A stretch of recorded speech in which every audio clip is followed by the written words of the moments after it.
London in the southeast, lows of 5 degrees.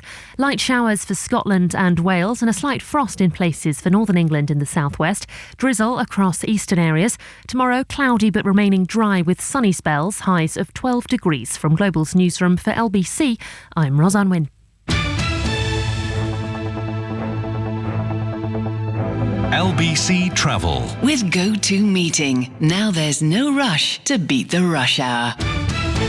This is LBC, leading Britain's conversation, with John Stapleton in for Ian Dale at Drive. Call 0345 6060 973. Tweet at LBC.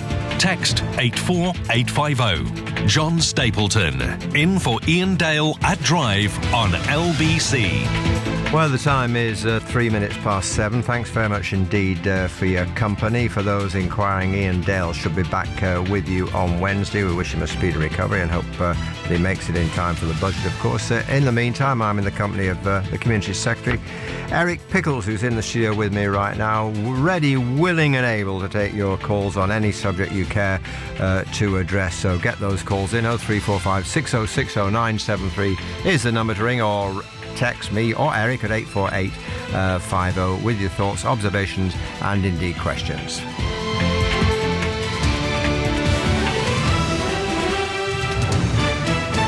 You can also watch us, of course, at lbc.co.uk. As I say, Mr. Pickles is in the studio now. He's responsible for a whole host of things, local authorities not being very, very high on the list. He's the man who gave car drivers, or plans to give car drivers 10 minutes leeway when they've got a parking ticket, etc., etc. So one of the things you might want to talk to him about. I, of course, can't resist talking to him initially about Grant Shapps. Mr. Pickles, a former chairman of the Conservative Party himself.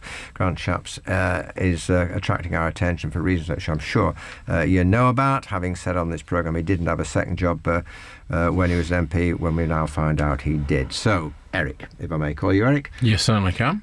What's your reaction to all this? Well, I think Grant got his first experience of a senior moment. He clearly forgot. And given that it was on his website, it's with the House of Commons authority, as it was pretty well known, he just simply mixed up the years. Is it as simple as that? I mean, this is something he's been asked about on a number of occasions, Eric, and on a number of occasions he's denied it. I mean, he actually went to the lengths of actually instructing a solicitor to take action against a Labour councillor who suggested this very thing. So it's not something that he sort of put to the back of his mind, or the chance to put to the back of his mind, has he? Well, it's a ridiculous issue to be deceitful about, given that he declared it at the House of Commons. It was on his website, it was well known, and I suppose all politicians, every politician, even the greatest politician, is fallible, and sometimes your memory misleads you, and he was clearly misled in his memory. You see, the worry about this is that not only does he appear to have forgotten, if that's what he did, or deliberately lied, as some other people are suggesting, but he was using for this business a false name. Now, can you put your hand on your heart and tell me why someone should use a false name to run a business? Well, it's sort of publishing business. It's a nom de plume. People do this on a regular basis. I'm not about to tell you. Do you know any businessmen who run a business on a false name? I do know lots of people who write on a false name. That's different. No, I mean, I know he was writing, but he was writing for a business that was worth many millions of pounds. I mean, the J.K. Rowling sort of example that one or two people have trotted out doesn't really stand up. If it was J.K. Rowling, I don't think he'd be a member of Parliament. No, but some people have said, J.K. Rowling used a false name to write a novel. But she did that because she didn't want people to know it was her that had written it. Novelists use false names for all sorts of reasons. Running a business is a completely different kettle of fish, isn't it? Well, he was running so far as I understand it, a kind of a self-help motivation. It's a get-rich-quick scheme. That's what it was. Well, but nevertheless, he properly declared it to the Commons Authority. It was on his website. He hasn't attempted to hide it in any way. He simply forgot which year. That's all. I don't think that's a hanging offence. Yeah, all right. We've got a question here for you from Rob. Rob, you can join us. Rob's in Hackney. What's your question for Eric Pickles on this issue, Rob? Oh, good evening, gentlemen. Good evening. I just wanted you to know, because I always find Eric Pickles quite a breath of fresh air, because you're such a down-to-earth, rational sort of guy. I just wanted you to know, you as an ex-party chairman, what do you think would be a suitable reprimand for Grant Shapps in this case? Let me just pause before Eric answers. What do you think should happen to him, Rob?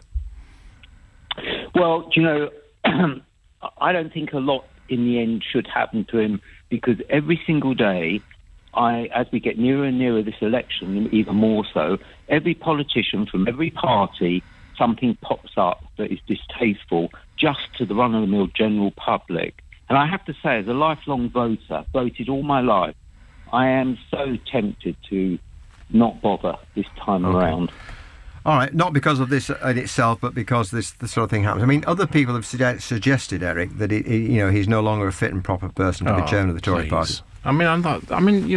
For goodness sake, he hasn't actually done anything wrong. He's not committed any crime. He's not committed any misdemeanour. All he has simply done is got a year mixed up. And it isn't as though he tried to in any way conceal it at the time. He didn't try conceal it from the Commons authorities, which would have been a problem. He didn't conceal it from the electorate.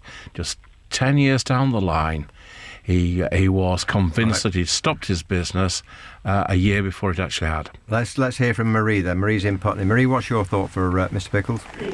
Yes, hello, Eric. Hello I'd there. just like to know, I'd really just like to know, do you really think then that Grant Shapps is fit to do the job that he's doing if he's really got such a poor memory? Well, I've worked with people who've got great memories. I've worked with people who've got absolutely lousy memories. I'm pretty middling in that respect. I can swear blind something happened and be told by my wife that is not the case. Something quite different happened. These things. So yes, Grant was one of my ministers. I worked with him for 2 years. An outstandingly good housing minister. Well, on the back of the expenses scandal, whether he forgot or whether he misled, isn't this yet more evidence of, or another reason why people would no longer trust MPs? You're all supposed to be open, opaque, etc., etc. It's not good for your cause, is it? It's a pretty low bar. It's a very low bar if that's the case. If somebody forgets about a year, gets it slightly wrong, puts out some slight misinformation. Not at the time, they were quite honest, they're quite open. Eric, can you put your hand on your heart and tell me you wouldn't be leaping down his throat if he was a Labour politician? You'd be making political capital out of this. It would be beneath my dignity. Eric, come on. I know, I'm a fair man. Grant Shapps would have no hesitation whatsoever in condemning a Labour politician in the same circumstances, even if you wouldn't. It's a rough old business, politics. I kind of understand that. I have my standards. All right, final point. It's not. You could have done without this in the run-up to an election, couldn't you? But all I want is for the nation to start chanting "Vote Conservative." Well, all I want them is to form a line to the polling station to vote Conservative. So anything that gets in the way of that is a distraction. Yeah, okay. I don't think he's done you a lot of favours, has he? You could, as I say, you could have done without it. Well, I am quite confident that that Grant will more than prove his worth and his ability during the coming weeks. We'll see. Let's move on. Arlene is in Carshalton. Arlene, good evening. What's your question for Eric Pickles? Hi, Eric. Hi, Hello John. Eric, I suppose my question to you is, who do you think is really most responsible for the radicalisation of children at the moment? Would you put it more to the police or the community and family? Yeah, are you talking about radicalisation of Islam?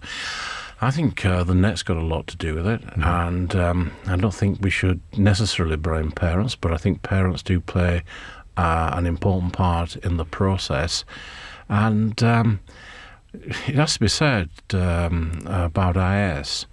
Even their most gruesome, and to tell you the truth, I've not seen their most gruesome, but I'm told this is the case. But most of the stuff they're doing on Facebook and on Twitter, online, is pretty slick stuff. Yeah. The parents of these three girls who went over, as it were, at one stage anyway, were quoted as blaming the police for this, for not keeping them in touch with what was going on. Do you think the police have some responsibility in this regard? Well, I don't think we know the full facts, but so far as I understand it, those three girls had a friend. That friend went to Turkey and onwards to Syria. They were interviewed as part of the background. and letters were sent to their parents as part of the background. The letters, so far as I understand it, were not to warn the parents that the girls are a flight risk. So I think we need to, if this was my kids, I'd be absolutely mortified. I'd be really upset.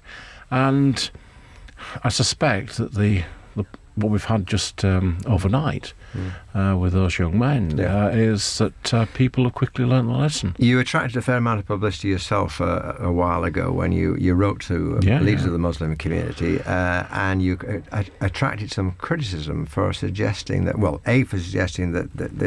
this was, some of this radicalisation was going on in mosques, if I'm correct in saying that, and secondly, they could do more to sort of stamp this kind of behaviour out. And you suggested also that they were apart from the rest of us. You said you can be a part of our of the British identity, which riled a lot of people. Is that still your view? Not only if you rely on the press reports rather than the actual letter. I did see the letter. There is a wonderful piece on Channel 4 where the letter is read to the objectors, and they admit they hadn't read it before, and they found the letter actually quite reasonable. All right, but the overwhelming majority, it was a very supportive Muslim community. I want to make it absolutely clear that I think being a Muslim is perfectly compatible with being part of British identity. Yeah, they're not apart from us, which is a word you used in that letter. What I said was that what I wanted to ensure was that Muslim community were fully part of British society. Implication that they were not at the time. Implication was that the most important thing was that they became part. But they weren't at the time, that's what you were suggesting. Well, you're seeking me to go down a line of argument which I don't think will be very helpful. It's not what I'm trying to make. You said it. But you said it. But I didn't say it in the tones that you're suggesting. What I am saying is that we all have a part to play in dealing with radicalisation. And do you think they've done that? I think some have spectacularly, extremely well, and some are just simply finding it very difficult to deal with. Why do you think that is? Well, I think there is a belief among some mosques that this can't possibly be happening here. We organise our life, supporting God, we're good in the community. None of our young people would ever think of doing this. So I think there is that kind of element there. Are there then, in your view, some imams, some leaders of the Muslim community who are deliberately or otherwise turning a blind eye to this? No, I think that would be wrong to say they were turning a blind eye. I think there are some imams who are getting very smart with regard to Twitter and Facebook and the web, and recognising the battle is almost certainly not in the mosque. Do you want to come back on this one? Sorry, Eric. Do you want to come back on this one, Ali? Yeah, no, I was just going to say, Mr. Pickles, sorry, do you have children? No, I don't have any children. I'm you sorry. Don't. I've got some godchildren. Do you have any children at all in your life that you care about, as in within your circle of friends? Or Yes, I've got two beautiful godchildren. Fantastic. So if you were to, unfortunately, see them being in some way, changed in the manner that we're being told at the moment, that their behaviour's changing and everything else, how exactly would you go about reporting it? Because we're told by all the politicians and everything to just immediately go to the police.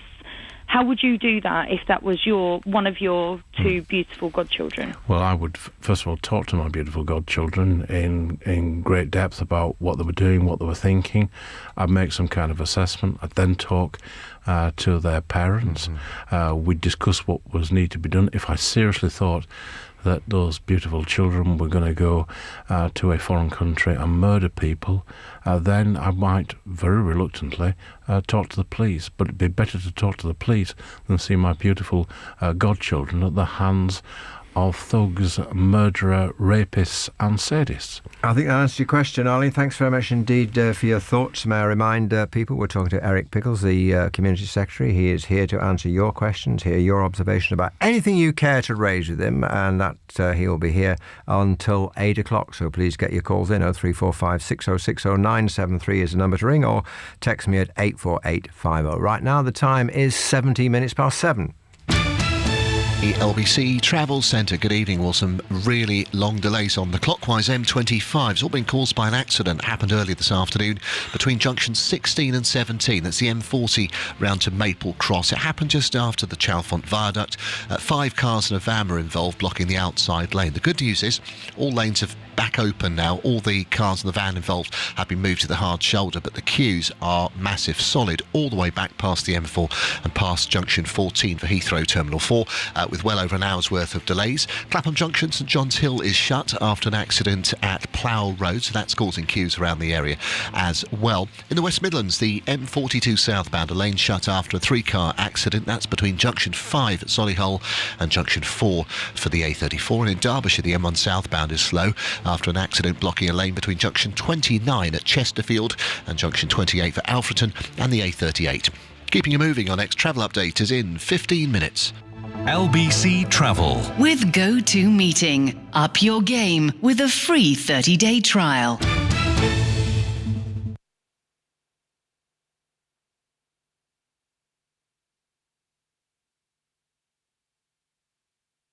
John Stapleton, in for Ian Dale at Drive on LBC. Talking to Eric Pickles, the Community Secretary, who's here until 8 o'clock to answer your calls and answer your thoughts and observations on whatever you wish to raise. I was just talking to Eric in my little break there about the forthcoming election, about the events of May the 7th, and asking him, and I'll ask him again now for the benefit of you. Do you think you're going to win, and if so, by what sort of margin? I think the polls are starting to shift. I think people are starting to make their mind up. It's a long campaign. It hasn't properly begun yet. Won't really begun until Parliament's finished. We've got the budget to get through this week. And then I think we'll start to see a pattern developing. You're stuck at around 33%, and some observers would say that if you're going to win and have any kind of authority, you should have been further ahead than that by now.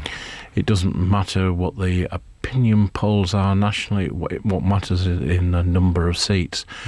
I mean, elections are not won on what happened in the past. They're won on what people have decided to do. And we do know that no opposition has won from the position that they are now. That doesn't mean to say they can't win, but it's never happened before. Miliband has today ruled out an alliance with the SNP. Well, you're easily satisfied. Not really. It's sort of not to put it in... Well, a full-blooded alliance. Yeah. He's not going to propose marriage, but he hasn't ruled out cohabitation. That's a very nice way of putting it. Yes, they would just to interpret that for people who may not know. They could from time to time align with each other, but not full time. You're going to have to align with somebody, though, aren't you? You're going to have to. No, I mean, I remain, and I have money on that we'll get an overall majority. Optimistic, to put it mildly. Victoria's in Harrow. Victoria, good evening to you. Good evening. What is your question, or what is your observation for Mr. Pickles? Dolce & Gabbana have raised 2 issues: their objection to gay adoption and the validity of IVF children.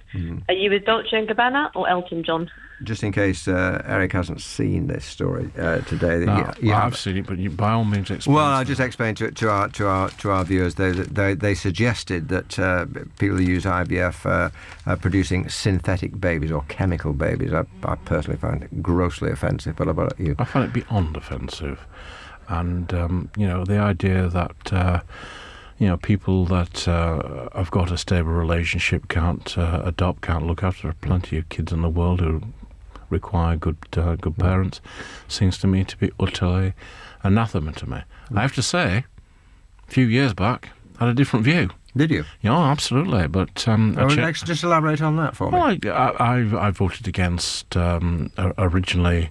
I voted against gay adoption. I think I voted against gay marriage. Sometimes. What changed your mind? Well, to tell you the truth, simply friends. Going to people's houses, seeing a stable couple together, seeing constituents who wanted to have a proper, legally recognised relationship. And I just thought, you just can't be so mean, you can't be so narrow-minded, you can't be so prejudiced. So I did a complete 150 degrees 180 degrees turn, and I've never regretted it. Elton John has said people should boycott their products. Would you go along with that? Oh, no, I'm not going to boycott. To tell you the truth, I've never purchased one, and I can't imagine any circumstances of which I would be purchasing one. But the world's too small. You can't replace one piece of hate with another piece of hate. Do you buy that, Victoria? Yeah, I think I'm very impressed that Eric changed his mind. Unfortunately, not many people willing to change their mind about things, but totally agree with him. Have you any idea why, Victoria? Have you any idea what prompted this comment from these two? I mean, I say I may not be. People may not agree entirely with what I say, but I find it revolting, frankly. I have no idea. I understand they're both homosexuals themselves. Yes. But they're both Catholic, so I don't quite know how they reconcile those two phenomena. Well, I have no idea where it comes from. Let's hope it's one that goes away. Let's go to Roy at Brookmans Park. Roy, good evening to you. What's your observation? What are your comments for Eric? Yes, sir. Good evening, Mr. Pickles. Hello there. That's my call, because it will save me writing to you. First of all, let me just say I live in Grant's constituency, and he's a brilliant local MP. Oh, that's good. Yeah, that's no way. But two, I live next to the Greenbelt. And I understand that the Greenbelt is an Act of Parliament. Yet local Hertfordshire Council said they can take parts of it out for building land, which totally defeats the object of having a Greenbelt. So what's your opinion, Mr. Can they? It's very straightforward. You can only build on the Greenbelt in exceptional circumstances. And we've made it absolutely clear, and it is the law, that not being able to meet your housing numbers is not exceptional circumstances. So reviews of the Greenbelt can occur, but if they're saying it's a force of numbers, it simply isn't true. And you've got to remember why Greenbelt's there. It's not because it's particularly pretty. It's not because it's got sort of nice sheep or cows and things on. It's there to stop conurbations bumping into one another. And what are exceptional circumstances, Eric? So it might be something like a school. I've worked in my own patch where the local doctor's surgery needed to expand, and it just went into the next door field. That kind of circumstances. So is your local council then talking about exceptional circumstances, Roy? Well, yeah, because yes. But what they're saying is that we in East Herts have got to build 10,000 houses. Well, Brookmans Park is a very tiny place, and we're going to get to the situation where you're going to go from the centre of London to Welwyn Garden City, and it's all going to be houses. There'll be no. That's why you have Greenbelt. Yeah, well, you've heard it from the boss. You've heard it from Eric Pickles. They can't do that. Yeah, not for those reasons. And my officials would want me at this point to say I'm housing minister. I'm responsible for housing. I'm responsible for planning. I'm responsible for the whole lot. So obviously, anything come, I'll look with an open mind. But all I can tell you about is the policy, and the policy is no building on the Greenbelt. I think that answers your question, Roy. Let's go to Kelly in Orpington. Kelly, what's your question for Mr. Pickles? I would just like to ask how Mr. Pickles is going to. He has made a guarantee in Parliament, or Penny made a guarantee in Parliament of how he's going to keep firefighters in a job if they fail their fitness tests through no fault of their own in their pension dispute that they have at the moment. All right, Eric. This is a well-versed one. This is well-versed. It's an absolute guarantee. Right now, the employers, which is local government, and the unions are working together to come up with an agreed fitness regime. It's always been part of their conditions for a firefighter to remain fit. So if they weren't fit, they'd be given help to become fit. If it wasn't possible to be fit, we'd look towards redeployment, or redeployment within the fire service. Or we'd look towards a full pension. Now, if the fire authorities, and there are a number that didn't do that, I've got certain reserve powers, and I could intervene. But it's important to understand that these things don't actually come in for another 8 years. Do you hear that, Kelly? No, they don't, Eric. You're actually trying to push this through Parliament in the next month or so. It's through Parliament. You cannot guarantee every firefighter over the age of 55 who fails their fitness test through no fault of their own a job. You cannot guarantee them a full pension. I am actually Yes, I can. a firefighter's girlfriend, Yes, a partner. I can. Hang on, I'm delighted. Eric. Let us finish. Okay. Go on, Kelly. Sorry, you're a firefighter's girlfriend, and And he is now, after signing up to the 2006 pension, he is now absolutely finding it hard to actually think, when I'm 60, am I going to be at the same fitness levels as a 22-year-old? You will then... I'm not expecting that. You are, because you are not. saying that it's a special... I mean, there you've is a been limit. listening to the unions for too long on this. It's very straightforward. It's very open. We've given those guarantees. The employers and the firefighter are working together. This won't affect anybody for at least another 8 years. There are plenty of people working in the fire service that are over 55. The last government brought the retirement age into 60. They didn't bring in any of these safeguards. We bring in lots of safeguards for this. He would be redeployed and at worst get a decent pension, is what Eric is Full saying. pension. A full No, pension. he will get a full pension. That if any firefighter, whether it's a woman firefighter or a male firefighter, will get a full pension that they signed up to. Is that what you're guaranteeing today on the radio? I'm guaranteeing that on the radio today, more importantly, if LBC will forgive me, on the floor of the House of Commons, my minister guaranteed that we would ensure that this would happen. Setting concrete. And it's a better deal than is available in Scotland. Setting it's concrete, a better Kelly. deal than is available to late. This is a very good... I don't think she'll be satisfied, but I'm telling you that we've delivered what we said. Does that make you any happier, Kelly?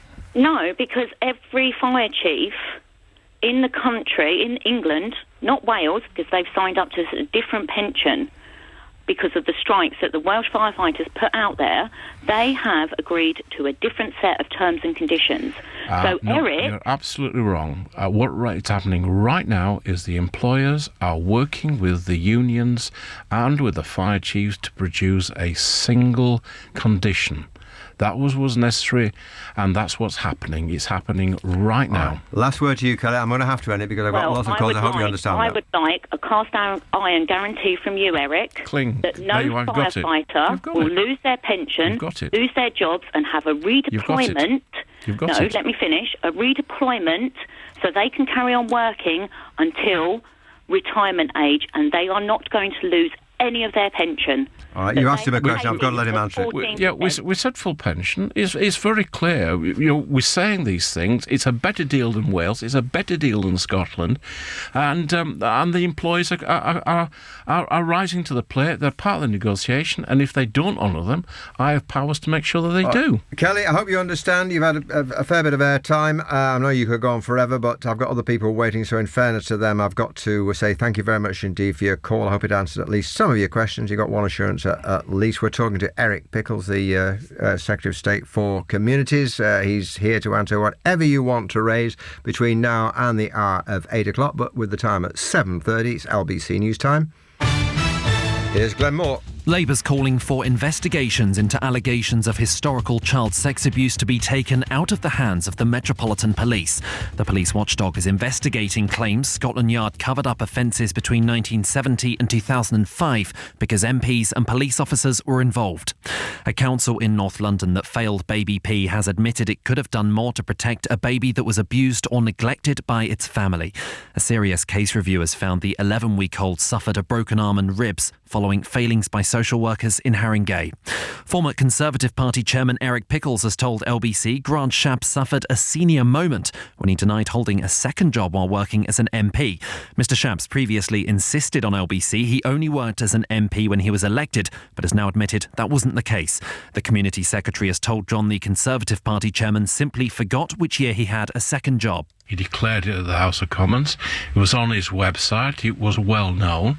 And I suppose all politicians, every politician, even the greatest politician, is fallible.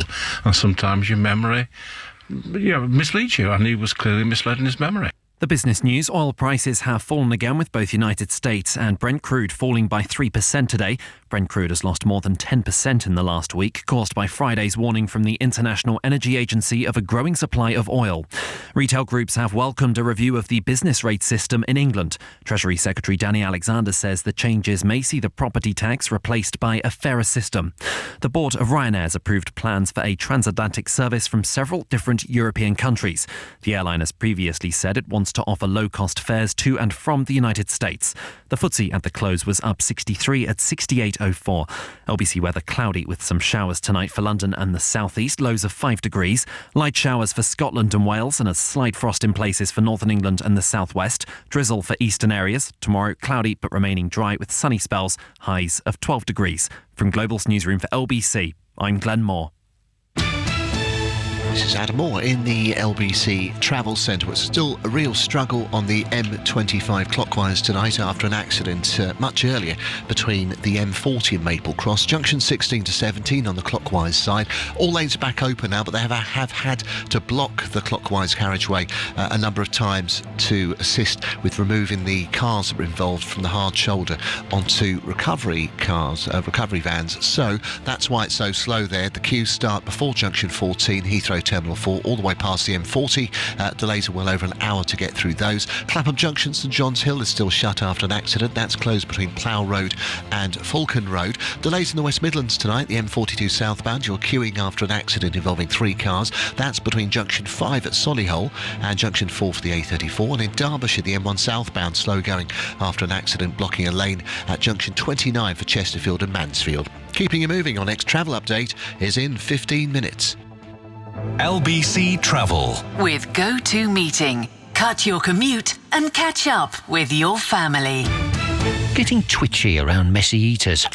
Washing socks in the bath. Sniffing shirts. Going face first into the laundry bin like a pearl diver. Searching for that clean pair of pants. Running scared.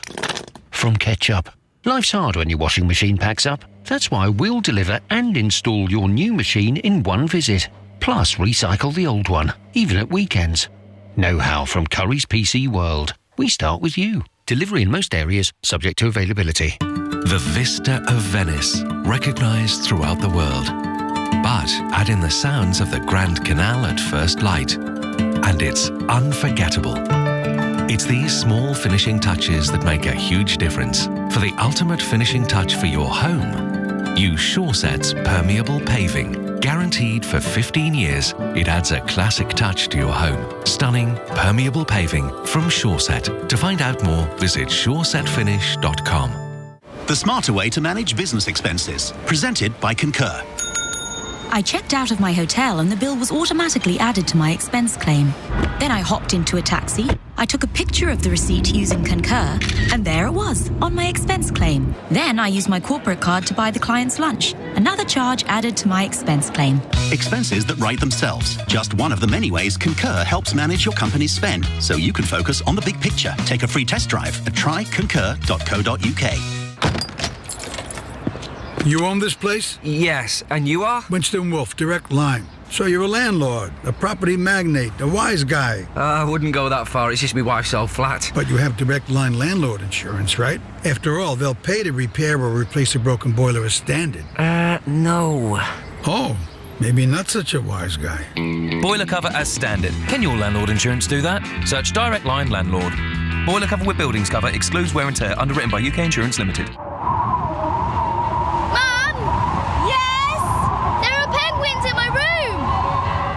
Nobody wants to wake up to a chilly home.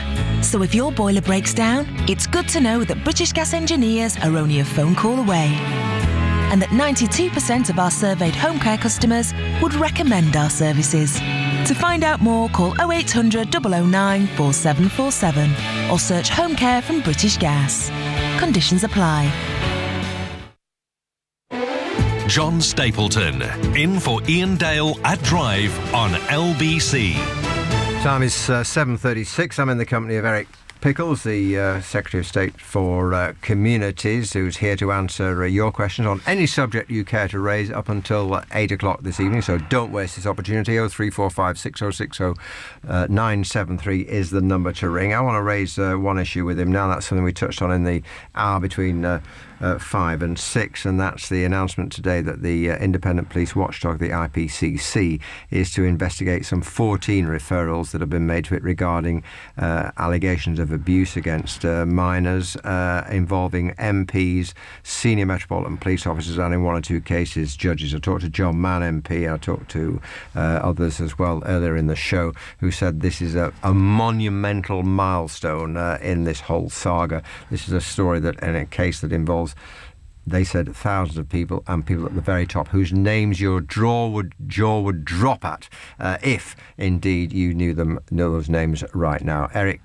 Pickles, your reaction to this? No.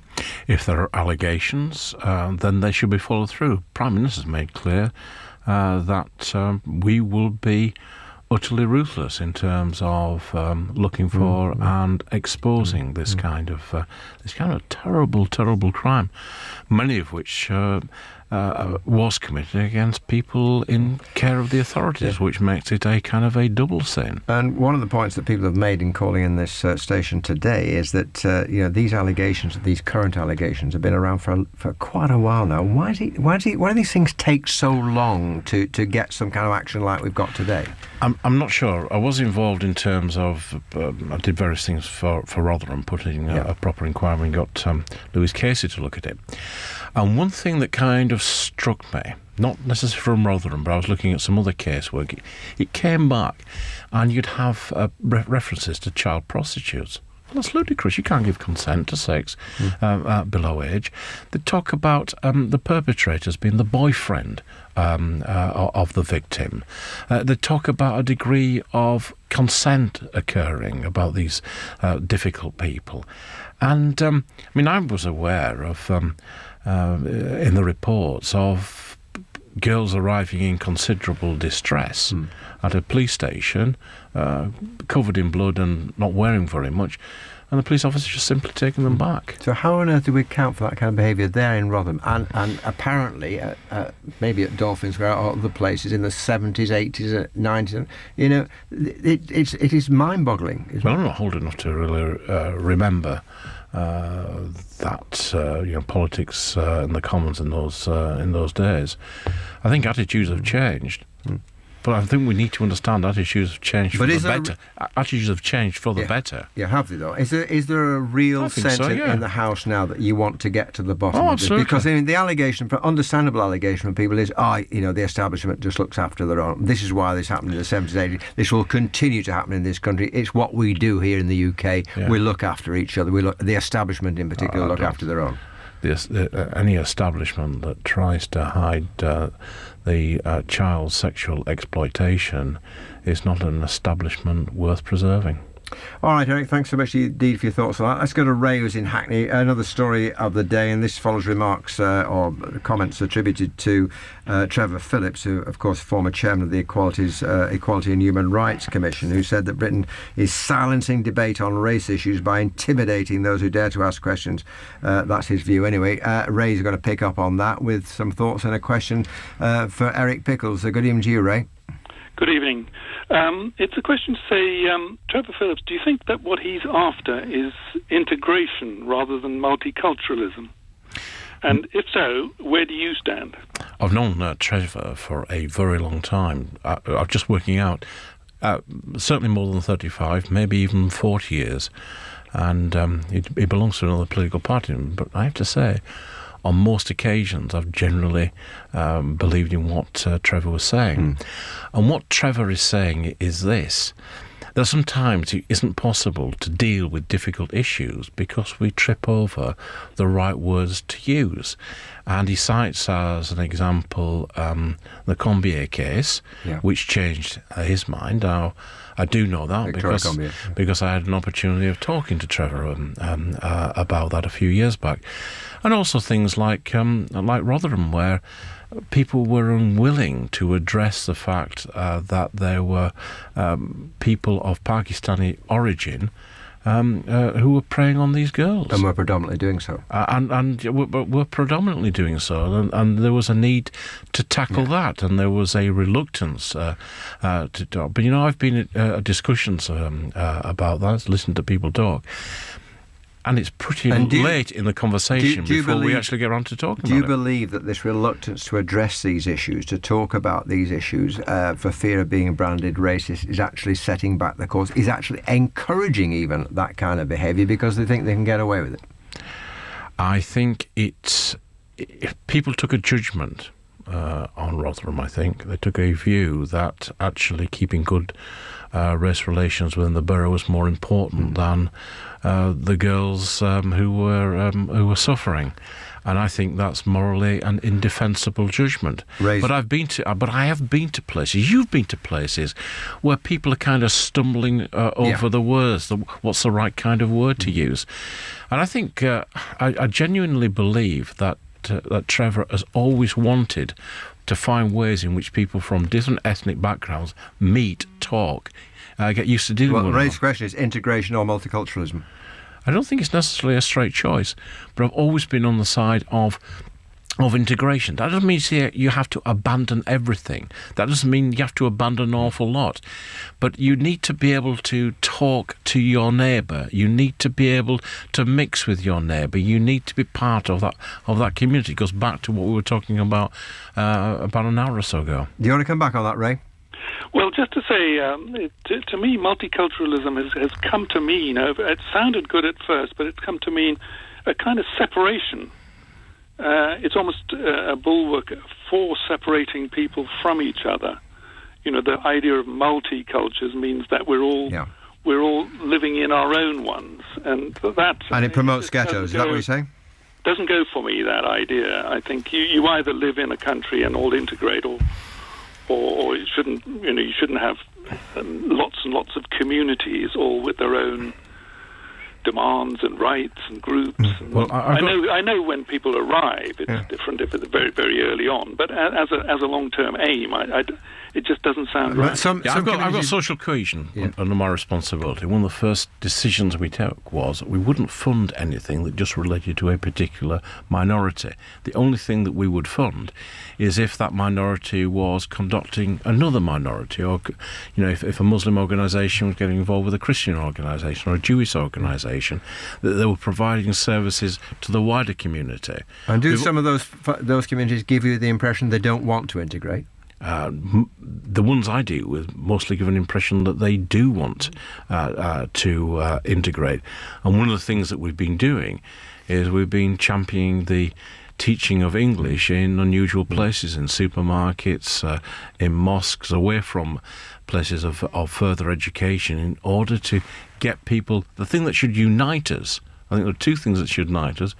One is the English language, and the second is our flag. Going to pause you there. Thanks so much, Dee, for your call. You go on quickly, Ray. Go on. One point. Yeah, my experience is that some of the people who are very pro-multiculturalists want to accord lots of rights to different groups, but they don't actually want to mix with them that much. Okay, thanks. I know it's just a thought. Thank you very much, Dee, for that thought, Ray. And we've got lots of more thoughts from lots of other people coming up soon. But right now, this is LBC, and the time is 7:45. This is Adam Moore in the LBC Travel Centre. With still some long queues on the clockwise M25 after a much earlier accident between the M40 and Maple Cross. That's junction 16 towards 17. The queues there all the way back past Heathrow Terminal 4 at junction 14. Delays of around 45 to 50 minutes to get through those queues. M4 very slow towards town as well. Queues approaching junction 3, the exit for the Parkway, and the A312. The exit slip there as well towards the roundabout, very slow at the moment. St John's Hill in Clapham Junction is still shut after an accident. That's closed both ways between Straith Terrace and Falcon Road. In Bermondsey, Southwark Park Road is still shut. They're doing some maintenance work on the bridge there, closing it between Drummond Road and Gallywall Road. Delays in Derbyshire tonight. The M1 southbound, you're queuing there after an accident blocking the outside lane between junction 29 for Chesterfield and Mansfield and 28 for Alfreton and the A38. Keeping you moving, your next travel update is in half an hour. LBC Travel with Go-To Meeting. Arrive on time even when the trains don't. Getting twitchy around messy eaters. washing socks in the bath, sniffing shirts, going face first into the laundry bin like a pearl diver, searching for that clean pair of pants, running scared from ketchup. Life's hard when your washing machine packs up. That's why we'll deliver and install your new machine in one visit. Plus recycle the old one, even at weekends. Know-how from Curry's PC World. We start with you. Delivery in most areas, subject to availability. The vista of Venice, recognised throughout the world. But add in the sounds of the Grand Canal at first light, and it's unforgettable. It's these small finishing touches that make a huge difference. For the ultimate finishing touch for your home, use SureSet's permeable paving. Guaranteed for 15 years, it adds a classic touch to your home. Stunning, permeable paving from SureSet. To find out more, visit suresetfinish.com. The smarter way to manage business expenses. Presented by Concur. I checked out of my hotel and the bill was automatically added to my expense claim. Then I hopped into a taxi.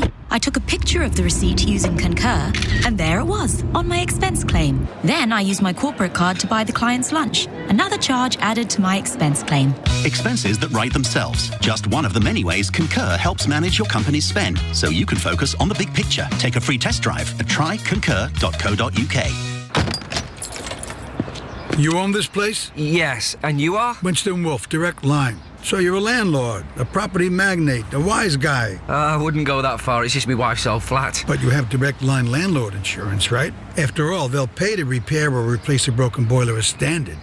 No. Oh, maybe not such a wise guy. Boiler cover as standard. Can your landlord insurance do that? Search Direct Line Landlord. Boiler cover with buildings cover excludes wear and tear. Underwritten by UK Insurance Limited.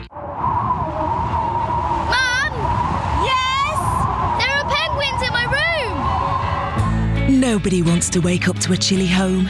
So if your boiler breaks down, it's good to know that British Gas engineers are only a phone call away.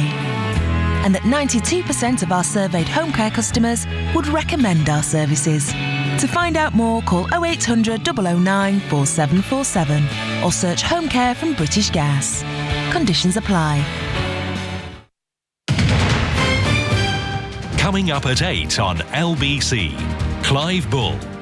An investigation has revealed today that not a single high street chain is guaranteeing its staff the living wage, currently set at £9.15 per hour in London. But with many high street shops struggling, is it reasonable to expect retailers to sign up to the living wage? Leading Britain's conversation, Clive Bull. This evening from 8 on LBC. 10 to 8 is the time. John Stapleton standing in for Ian Dale. I'm in the company of Eric Pickles, the Community's Secretary of State, and we have Javid on the line. Javid's in Bromley. Good evening to you, sir. Hi there. Just a question for Eric. What do you think of Farage's 5-year ban on children of immigrants going to state schools? Suggested ban. Obviously, he's not in a position to do anything about it. Certainly not yet, anyway. Well, we get a new policy every day. This one seems a little strange. People should come to this country if they can work, if they can contribute. We've made lots of changes to ensure that the chances of getting benefit are reduced. But if someone's coming to this country and can support a family, I can't see any reason why they shouldn't be educated. I don't think it will be ideal creating an uneducated subclass. I think that would lead to tensions in futures. But I wouldn't worry too much about this policy because I guarantee by next week it will have changed. What do you think about the suggestion, Javid? Hello, Javid. I said, what do you think about Farage's suggestion? Well, I just think it's silly. I think it won't deter people from coming here. It will just create kids that can't go to school, basically. Well, it won't because he won't get a chance to enact it. But I mean, let's just talk about Nigel Farage for a moment, if we may, Eric. I mean, as you're Minister for Social Cohesion, what impact do you think he has, if any, on social cohesion? Well, he's all over the spot.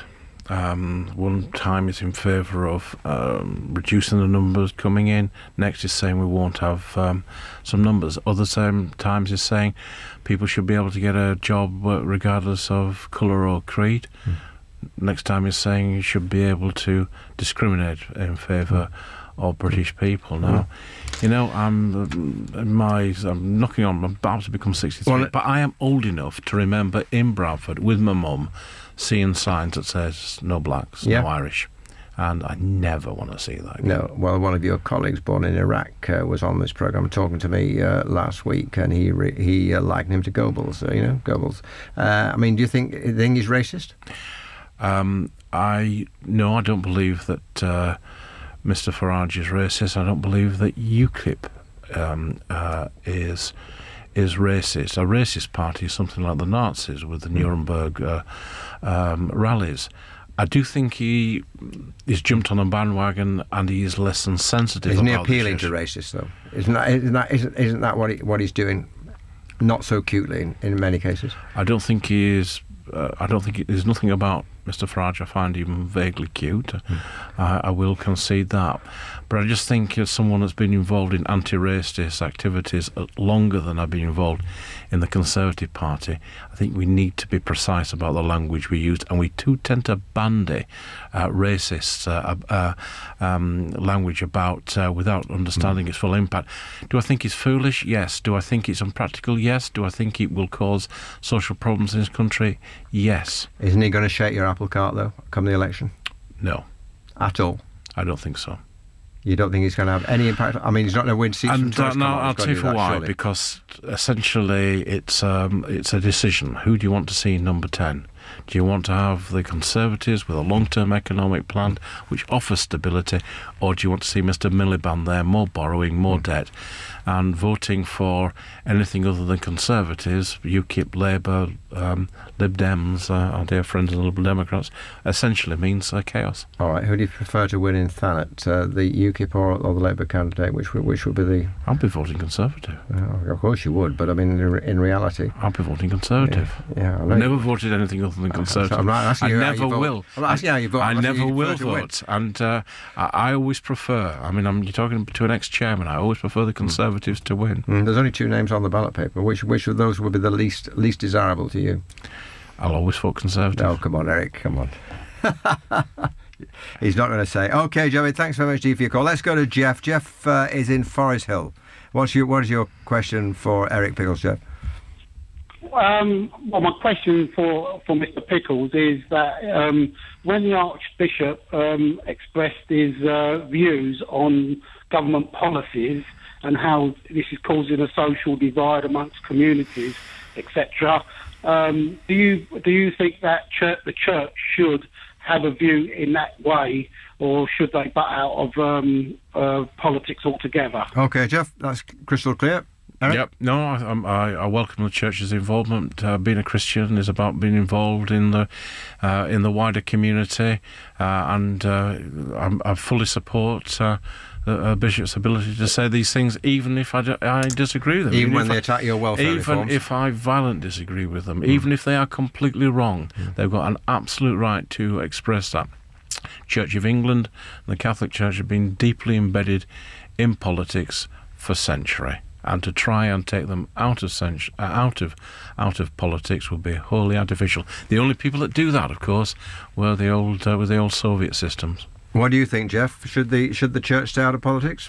Or do you agree with that? I don't think it can. I think they go hand in hand, and I think the churches have got a lot of work to do, or they do a lot of work in keeping the social community together. Or otherwise, we'll end up with a lot more civil unrest than we've actually experienced in the past so far, with what's been going on regarding the austerity and the tough measures that this government's been putting upon a lot of people. Thanks for your call, Jeff. Let's go to Tim in East Finchley. Tim, you're a businessman, are you? That's right, yes. Hi there. Hello. I'll tell you why I'm calling. About 6 months ago, I think in August, you announced that you were going to extend the rights for permitted development to turn offices into residential before we enter the Parliament. And obviously there's only a couple of weeks left, I think, for legislation to go through. As a property owner and an office owner, it obviously affects our plans going forward. And my question really is, are you going to do this or not, do you think, before the end of the Parliament? Yes. You are? I believe we will do, yeah. Why is it taking so long? Government is slow. government is you need to cross your eyes, you need to cross your T's, dot your I's, get everything there. There's a look on your face, Eric Pickles. Well, not only I'm privileged to, that says your officials have let you down here. No, I wouldn't have said my officials have. But not my officials, no. But Whitehall moves at a very slow pace. We needed to sort one or two things out. We needed to get the necessary agreement. And you haven't yet got it, but you hope. Yes, we have. No, we have got the agreement. You have. All right, you happy with that, Tim? That's great news. Thank you. Good stuff. Okay, maybe the last call to Trevor. Trevor, hi. Yeah, hi, John and Eric. Yeah, I just wanted to ask. I'll just give a brief whatever. I live in Brent, and the council are planning to spend 86 million on adult social care. But at the same time, they're having to, sort of coax elderly people into care homes, and I just think it's unfair myself. I don't quite get your point. What's unfair? How do you feel knowing that this is being done because of the cut? Oh, I see. I get you. You got about a minute to answer that one, right? No, we've put in the best part of £5 million. It's a thing called Better Care Fund. It's about getting a seamless transition from people in medical care through to social care. We have been trying to decamp people out of hospitals into what might be described as an old person's home in order to assess them, to get them back into the community. We're working hand in glove with the health service. I think it's the future. I think it's where we should be going. In terms of the amount that's gone into social care, it's roughly remained flat against a position. Well, that's forcing them into these care homes. That's what he's saying. Well, no, we're paying for people to go into these care homes in order for them to be properly assessed. We're paying for aids and adaptations to get them back into home. We're in, I think, a much better position now than we ever were. 30 seconds to respond, Trevor. Well, unfortunately, I don't agree with you, Eric. I'm sorry, but I just don't. I don't believe what you're saying. Okay, well, I suppose I have the advantage of working on this. It's something I feel very passionate about. And, the level of satisfaction in local government has never been higher. You'll have to agree to disagree on that one, Trevor. Thanks very much, for your calls. Thanks to all our callers tonight. That's me done. Clive Bull joins us now. Thank you very much, John. And coming up, an investigation has revealed today that not a single high street chain is guaranteeing its staff the living wage, currently set at £9.15 per hour in London. But with many high street shops struggling, is it reasonable to expect retailers to sign up to the living wage? And at 9, it's the Money Hour, where we help you manage your money. This week we're talking credit.